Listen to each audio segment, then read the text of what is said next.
மோர் குழம்பு செய்யலாமா? அதற்கு தேவையான பொருள்: சிறிதளவு துவரம்பருப்பு, சிறிதளவு கடலைப்பருப்பு, சிறிதளவு உளுந்தம்பருப்பு, சிறிதளவு பாசிப்பயிறு. இதை ஊற வைக்க வேண்டும். இந்த பருப்பில் சிறிதளவு அரிசியை சேர்த்து ஒரு அரை மணி நேரம் ஊறவிட வேண்டும். பிறகு ஊற வைத்த பருப்பை சேர்த்து அரைத்து கொள்ள வேண்டும். குழம்பிற்கு மிக்ஸி ஜாரில் தயிரை ஊற்றி மோராக்கி கொள்ள வேண்டும். இந்த அரைத்து வைத்த பருப்பை மோர் குழம்பில் சேர்க்க வேண்டும். தேவையான அளவு உப்பு சேர்க்க வேண்டும். சிறிதளவு மஞ்சள் தூள் சேர்க்க வேண்டும்.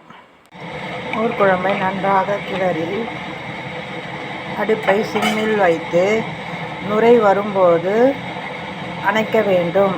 மோர் குழம்பை கொதிக்க விடக்கூடாது. குழம்பு நுரை வரும்போது அடுப்பை அணைக்க வேண்டும்.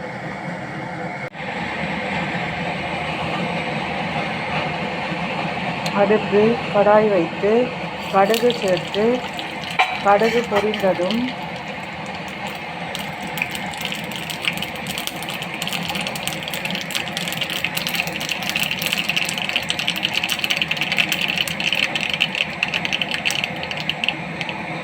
கருவேப்பிலை சேர்த்து மோர் குழம்பில் சேர்க்கவும்.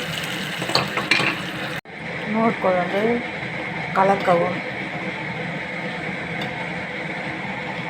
மோர் குழம்பு ரெடி. மோர் குழம்பில் வடைகளை சேர்த்தால் மோர் குழம்பு வடை ரெடி. இன்றைய சமையல்: சுட சுட சாதம், மோர் குழம்பு, வடை, ரசம். பிடித்திருந்தால் லைக் பண்ணுங்கள், ஷேர் பண்ணுங்கள், சப்ஸ்கிரைப் பண்ணுங்கள்.